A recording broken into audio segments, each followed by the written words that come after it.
Hello dear student, welcome to the chapter Rikki Tikki Tavi. देखते हैं क्या है ये स्टोरी। है जंगल बुक से स्टोरी ली गई है, शॉर्ट स्टोरी है ना। चलिए हम लोग इसको रीड करते हैं। इसमें एक मैंगोज है और बिल्ली की तरह होते हैं उसके। Ricky was a mangoose, rather like a little cat in his fur and his tail, but quite like a weasel in his head and his habits. His eyes and the end of his restless nose were pink.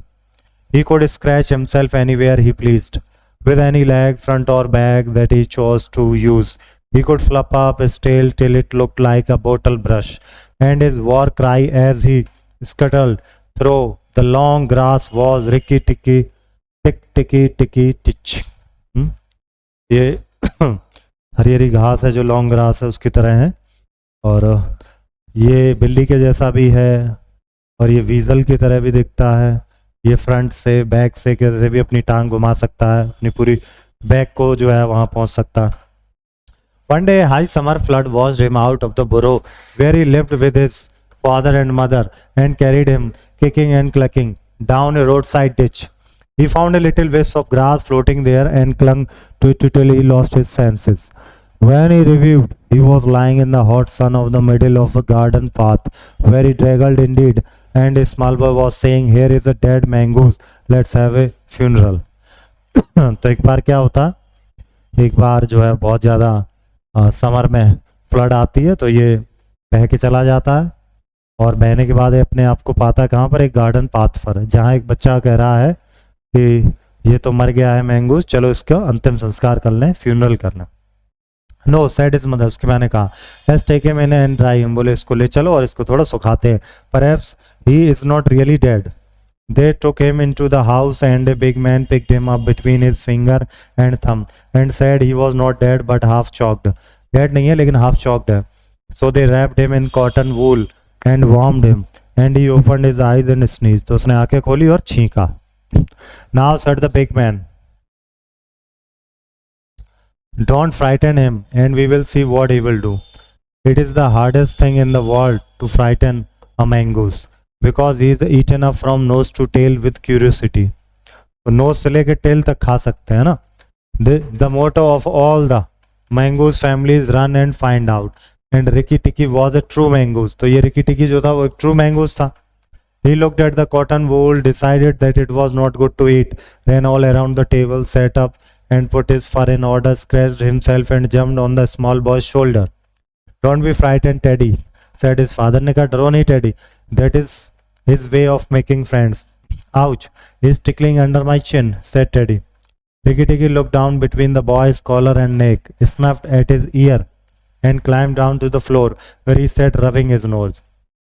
Good gracious, said Teddy's mother, and that's a wild creature. I suppose he's so tame because we have been kind to him. All mangooses are like that, said her husband. If Teddy does not pick him up by the tail or try to put him in a cage, he will run in and out of the house all day long. Let's give him something to eat. बोले उसको कुछ खाने के दो। All mangoes are like that, said her husband. ने कहा सारे mangoes ऐसे ही होते हैं। हाँ। They gave him a little piece of raw meat, कच्चा मांस दिया। Ricky Ticky liked it immensely, and when it was finished, he went out into the veranda and sat in the sunshine and fluffed up his fur to make it dry to the roots. Then the felt better. तो उसने अपने फर सुखाने की कोशिश की meet खाने के बाद बरामदे में बैठ के। There are more things to find out about in this house, he said to himself, than all my family could find out in all their lives. I shall certainly stay and find out. He spent all the day roaming about the house. He nearly drowned himself in the bathtubs. लगभग अपने आप को डुबो ही दिया होता है इसने bathtub में।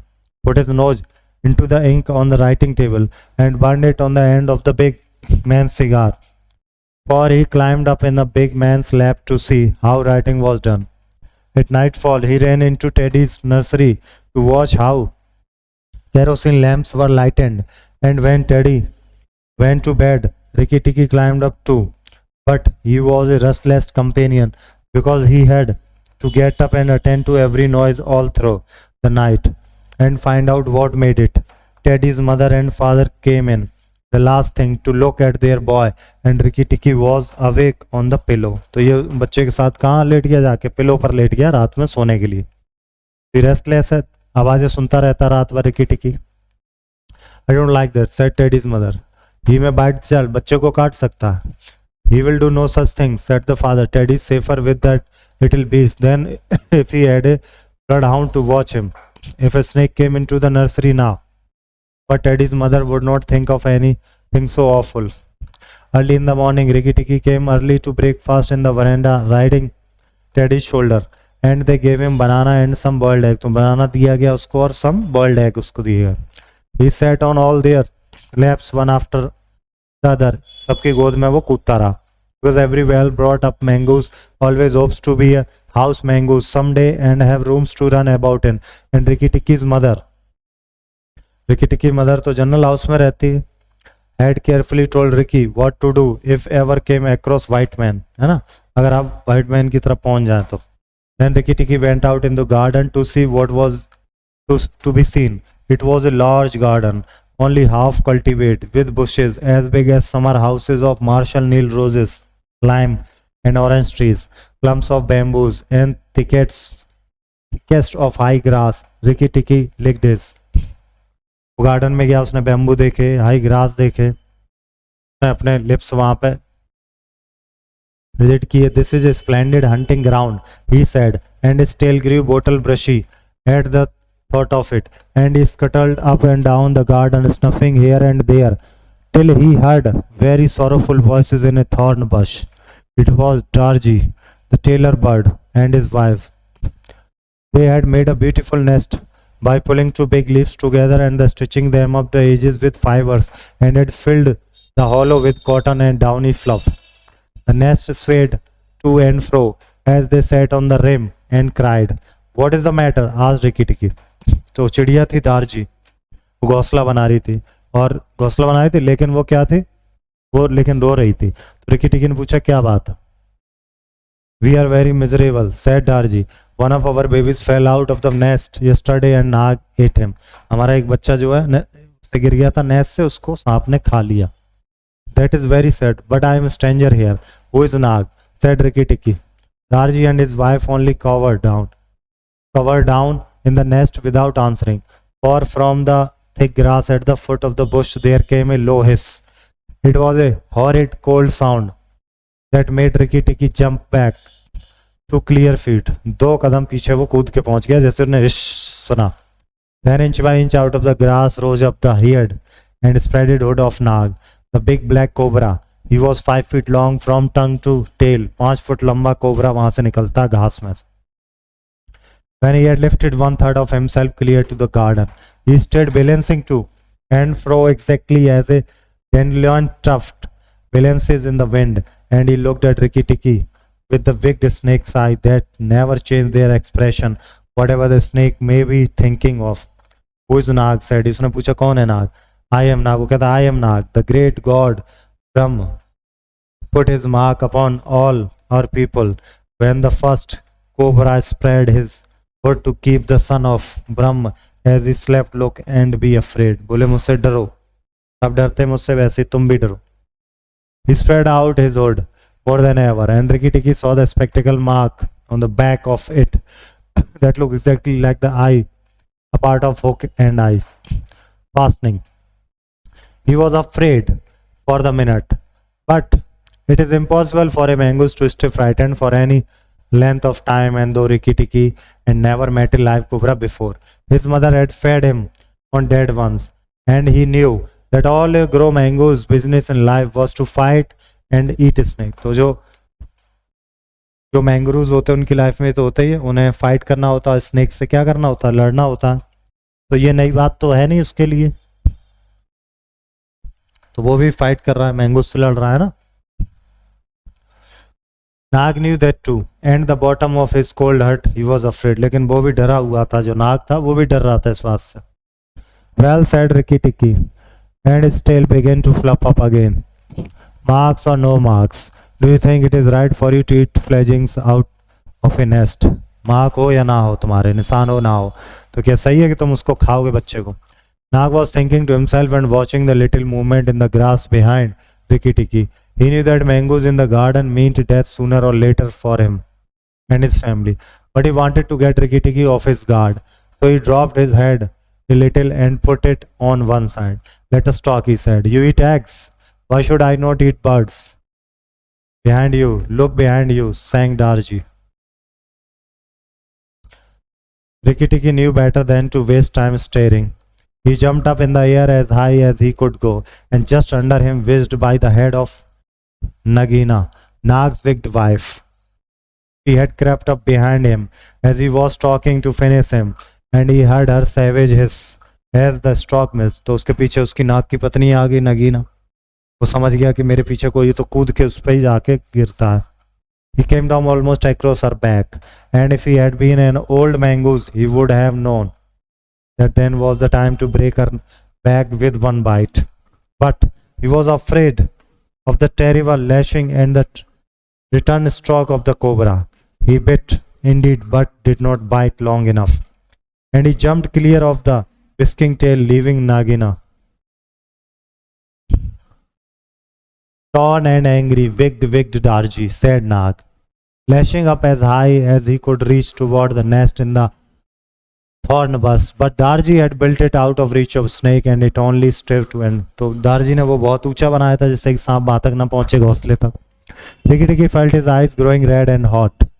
देखा उसकी आंखें red and hot हो गई. He sat back on his tail and his legs like a little kangaroo and looked all around him and chattered with rage. But Nag and Nagina had disappeared into the grass.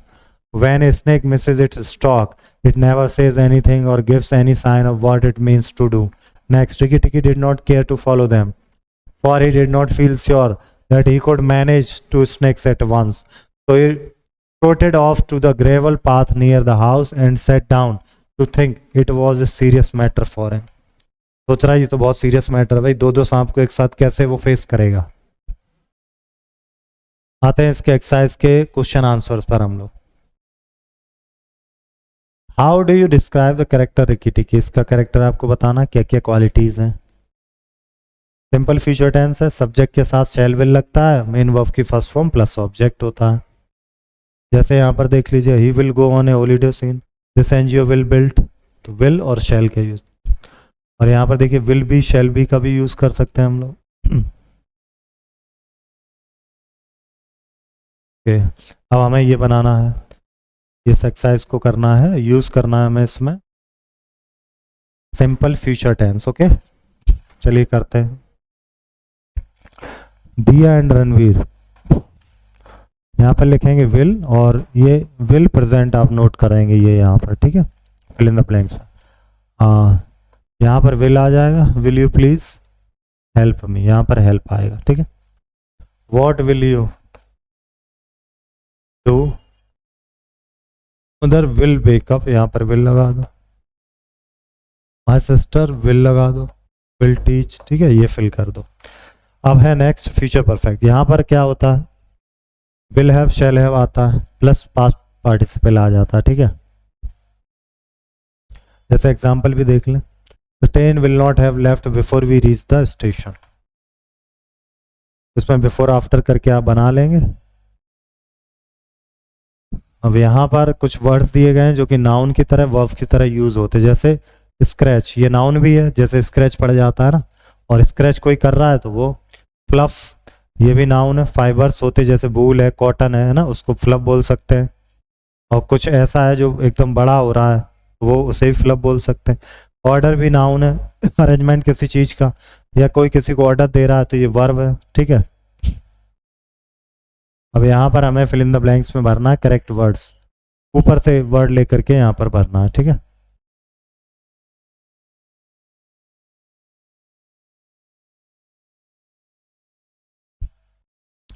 पहले में आ जाएगा that he had spread on the ground. As the puppy approached him, the kitten tried to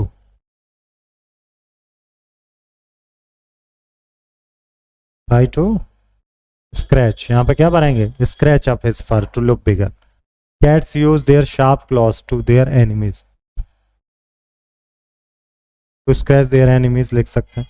books in our school library arrange in an alphabetic order लिखेंगे यहाँ order. Old sweater was too full of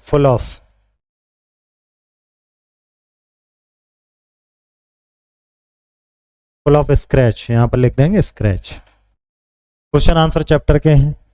Ricky Tikki nearly drowned himself in bath tub में उसे डुबो ही लिया था।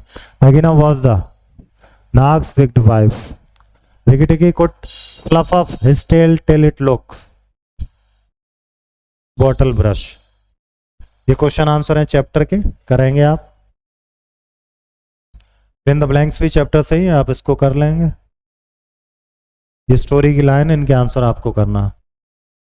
Here is a dead mangoes let's have a funeral. तो ये बात किसने कहा था? जहां पर वो मैंगोज मिला था, ठीक है।